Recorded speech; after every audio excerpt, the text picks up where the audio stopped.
يا النبي لستن كأحد من النساء إن اتقيتن فلا تخضعن بالقول فيطمع الذي في قلبه مرض وقلن قولا معروفا।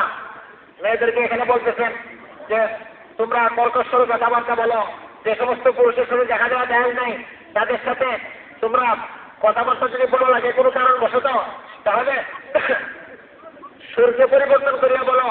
আর যদি সুরকে পরিবর্তন করিয়া না বলো, তাহলে যে সমস্ত লোকের ভিতরে মরদ আছে, বেবি আছে, তারা তোমাদের সতীত্ব নষ্ট করার চিন্তা লিপ্ত থাকবে। সাবধান, তোমরা ঘরের কোনায় বসবাস করো, জাহিলিয়াতের মহিলাদের মতো নিজেকে দেখা করাইও না। লম্বা সুরা আলোচনা আছে।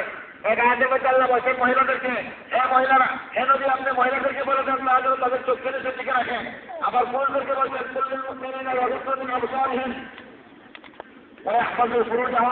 তারা যেন তাদের চোখকে হেফাজত রাখে এবং তাদের লজ্জাস্থানকে হেফাজত করে, তারা যেন উল্টা পাল্টা কাজ না করে। এরকম অনেক কথাবার্তায় মেয়েদের সম্পর্কে আছে। বাকি মেয়েদের মধ্যে সবচেয়ে বড় কোন যেটা, সেটা হলো পর্দার ভিতরে থাকা, পর্দার থেকে বের না হওয়া। এটা সবচেয়ে বড় গুণ। হাদিসের কাজের মধ্যে আসলে মহিলারা যদি আমল অল্প করে কিন্তু পর্দার ভিতরে থাকে, অল্প আমল করে, আল্লাহ পাক পুরুষের সমপরিমাণ নিতে তাদেরকে দান করবেন। আসমা বিনতে ইয়াজিদ রাদিয়াল্লাহু তাআলা আনহাকে হুজুর সাল্লাল্লাহু আলাইহি ওয়াসাল্লাম বলে দিয়েছেন যে হে আসমা, তোমরা ঘরের কোনায় থাকবা, নামাজ ঠিক মতো আদায় করবা, স্বামীর হুকুম মানবা। আল্লাহ পাক তোমাদেরকে জুমার নাকি, ঈদের নামাজের নাকি, জিহাদের নাকি, রুগী দেখার নাকি, অন্যান্য বাইরে পুরুষ যত আমল করে সমস্ত আমলের নাকি তোমাদেরকে দিবে। মহিলাদের অধিকার বেশি পুরুষের অধিকার চেয়েও। এগুলো লম্বা করে আলোচনা, ওগুলো বলতেছি না, কয়েকটা ফজিলতের কথা এবং মেয়েদের পর্দার কয়েকটা কথা বলেই আমার কথা শেষ করবো। তারপরে হুজুর বয়ান করবেন, হুজুর বয়ান আমিও শুনবো, আপনারাও শুনবেন। যে সমস্ত ভাইয়েরা বাহিরে আছেন একটু তাড়াতাড়ি আপনার ভিতরে মজা চলে আসেন। আমরা ইনশাআল্লাহ 15-20 মিনিটের ভিতরে কথা শেষ করে দেবো, তারপরে হুজুর বয়ান শুরু করবেন। এখনো বর্তমান বাংলাদেশে গড়ে পর্দা সম্পর্কে কয়েকটা হাদিস আপনাদের আগে শুনে নেন। قال رسول الله صلى الله عليه وسلم المرأة عورة إذا خرجت استشرفها الشيطان।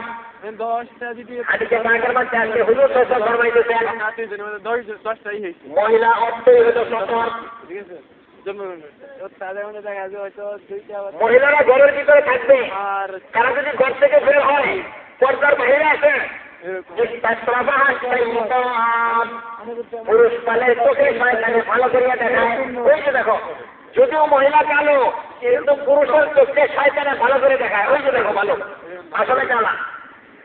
এই জন্য মহিলারা যেন ঘর থেকে বের না হয়, তারা যেন ঘরের ভিতরে থাকে। এটার মধ্যেই তাদের কামাল, এটার মধ্যেই তাদের ভালাই, এটার মধ্যেই সবকিছু। হাদিসে পাকের মধ্যে আছে হুজুর বলেন লানাল্লাহুন নাযিরা ওয়া মানযুরা ইলাইহি। যে ব্যক্তি মহিলাদের দিকে তাকাইলো খারাপ চিন্তা ভাবনায়, তার উপর আল্লাহর অভিশাপ। আর যে মহিলার দিকে তাকাইলো মহিলার উপর আল্লাহর অভিশাপ। ওরকম ভাবে রান সতর, নাদের নিচে থেকে নিয়ে পুরুষের হাঁটুর নিচ পর্যন্ত সতর, এই জায়গার দিকে যে তাকাইলো তার উপর আল্লাহর অভিশাপ। আর যে দেখাইলো তার উপর আল্লাহর অভিশাপ। সতরের হেফাজত করা চাই। মেহেন্দি কাছে মানুষ অনেক সময় কাজ কাম করে না, যতদূর সম্ভব চেষ্টা করা যাতে হাঁটুর নিচে কাপড় থাকে, উপরে না ওঠে। ওরকম মহিলারাও সতর, তাদের উচিত তারা যেন তাদের দেহকে না দেখায়, মাথার থেকে পা পর্যন্ত পুরোটাই সতর। হ্যাঁ, চেহারার ব্যাপারে, হাতের কবজি এবং পায়ের দেহের ব্যাপারে যেহেতু সরাসরি আয়াতের দ্বারা বলা হয় নাই, কিন্তু ওলামায়ে কেরাম বলতেছেন যে ফেতনার ভয় এগুলোর মধ্যে বেশি। অতএব চেহারাকে ঢাকিয়ে রাখা, হাতের মধ্যে মোজা দেওয়া, পায়ের মধ্যে মোজা দেওয়া জরুরি, এটাও খরচ। কারণ অন্যান্য হারাম কাজকে এগুলো তাকিয়ে আনে।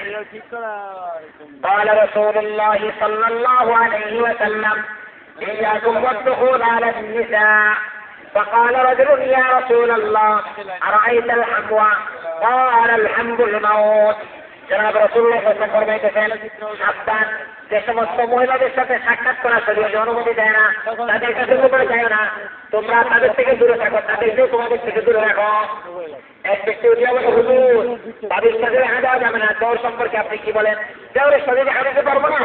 হুজুর বলেন জ্বর হলো মৃত্যুর মতো, পৌঁছকে যেরকম ভয় করো জ্বর যেরকম ভয় করো, অথবা পৌঁছে যেরকম ক্ষতি করে মানুষকে জীবনে মানুষ তার দুনিয়াতে ফিরে আসবে না, ওরকম তাদের সাথে যদি জ্বরে দেখা যায় এরকম ক্ষতি হয় সেই ক্ষতির কোনো ক্ষতিপূরণ নাই। قال رسول الله صلى الله عليه وسلم لا تلجوا على المغيبات لا تلجوا على المغيبات فإن الشيطان يجري من أحدكم مجرى الدم قلنا يا رسول الله ومنك يا رسول الله قال ومني ولكن الله أعانني فأسلم أو أسلموا হুজুর সাল্লাল্লাহু আলাইহি ওয়াসাল্লাম যে সমস্ত মহিলাদের স্বামী বাড়িতে না সৌদি আরব গেছে, আমেরিকা গেছে, তবলিগে গেছে, ওয়াজ করতে গেছে, সফরে গেছে, এ সমস্ত মহিলাদের সাথে তোমরা বেশি দেখা সাক্ষাৎ করিও না, তাদের কাছে বেশি যাওয়া আসা করিও না। কেন? মানুষের মন মস্তিষ্কের ভিতরে ঢুকিয়া রগ রেখার ভিতরে ঢুকিয়া শয়তানে ঢুকা দেয়। সাহাবায়ে কেরাম জিজ্ঞেস করলেন ওয়ামিন কা ইয়া রাসূলুল্লাহ, হুজুর শয়তান কি আপনার লগে আছে নাকি?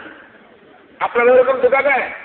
হুজুর কয় ওয়ামিন্নি, আমার সাথেও শয়তান আছে, ওয়ালাকিন্নাল্লাহ আ'আনানি, তবে আমার শয়তানের ব্যাপারে আল্লাহ আমাকে সাহায্য করছে, আমার শয়তান মুসলমান হয়ে গেছে।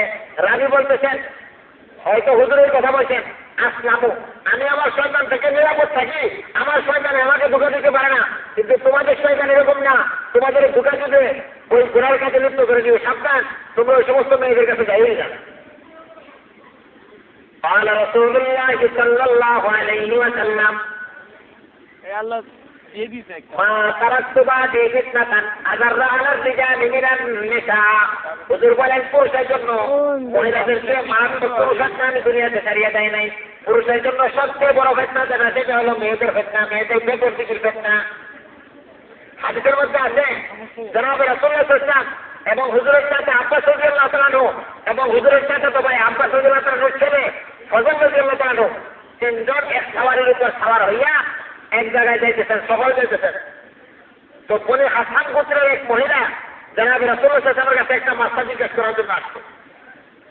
মহিলাটা ছিল সুন্দরী যুবতী, আবার হুজুরের সাথে তো ভাই ফজল রাদিয়াল্লাহু তাআলা আনহু উনি ছিলেন যুবক। তো ফজল তার দিকে তাকাইলেন, ফজল রাদিয়াল্লাহু তাআলা আনহু ওই মহিলার দিকে তাকাইলেন এবং মহিলাও ফজলের দিকে তাকাইছে, চার চোখ হয়ে গেছে, একে অপরের দিকে তাকাইছে। তখন হুজুর সাল্লাল্লাহু আলাইহি ওয়াসাল্লাম চেহারাকে ফিরে নিলেন। ফাকাল আল আব্বাস, তখন আব্বাস রাদিয়াল্লাহু তাআলা বললেন লিমা নাওয়াইতা উরুকা ইবনে আম্মিক, হে আল্লাহর রাসূল আপনি আপনার আপনি আপনার চাচাতো ভাইয়ের মাথাকে ওই দিক থেকে এদিকে ফিরে দিলেন, তার কারণ কি? فقال رسول الله صلى الله عليه وسلم, তখন হুজুর বললেন রাআইতু শাব্বান ওয়া শাব্বাতান ফালাম আমাল শাইতান আলাইহিমা, আমি একজন যুবক আর একজন যুবতীর চার চোখ হইয়া যাইতে দেখছি, অর্থাৎ সে তার দিকে তাকাইছে, সে তার দিকে তাকাইছে, এখানে আমি উপস্থিত, আপনি তার পিতা, আমার কাকা, আপনিও সাহাবী, সেও সাহাবী, আর মহিলাটাও সাহাবিয়া মহিলা, সেও, আপনি তার পিতা, আমি তার চাচাতো ভাই নবী এখানে উপস্থিত, তারপরেও শয়তানকে আমি নিরাপদ মনে করি নাই। শয়তানে এখানেও ধোঁকা দিতে পারে, শয়তানে এখানেও কি করতে পারে, ধোঁকা দিতে পারে। তো বর্তমান যুগে কোনো মানুষ বা কোনো খ্রিস্টান যদি এই কথা বলেন আমার দিল পরিষ্কার হয়ে গেছে, আমার নষ্ট উৎপাদন হয়ে গেছে, আমার নষ্ট শান্ত হয়ে গেছে, আমার দিলের ভিতরে কুধারণা শয়তানে দেয় না, আমি সরাসরি মহিলাদেরকে মুরিদ করাইবো, বয়াত করাইবো, মেয়েদের সাথে সরাসরি কথাবার্তা বলে, তাদের সাথে সরাসরি ওয়াজ করে, এটাকে শরীয়ত অনুমতি দেবে? নবী সাল্লাল্লাহু ফরমাইতেছেন আমি উপস্থিত, আপনি তার পিতা উপস্থিত, এখানেও আমি শয়তানকে নিরাপদ মনে করি না, এখানেও আমি শয়তানকে কি মনে করি না, নিরাপদ মনে করি না। এই জন্য ভাই মহাবিপদ। রাআইতু শাব্বান ওয়া শাব্বাতান ফালাম আমানি শাইতান আলাইহিমা। قال رسول الله صلى الله عليه وسلم كل عين ثانية وإن المرأة إذا استعملت فمرت بالمجلس فهي كذا وكذا يعني ثانية। হুজুর বলতেছেন যত চোখ খারাপ চিন্তা ভাবনা করিয়া তাকায়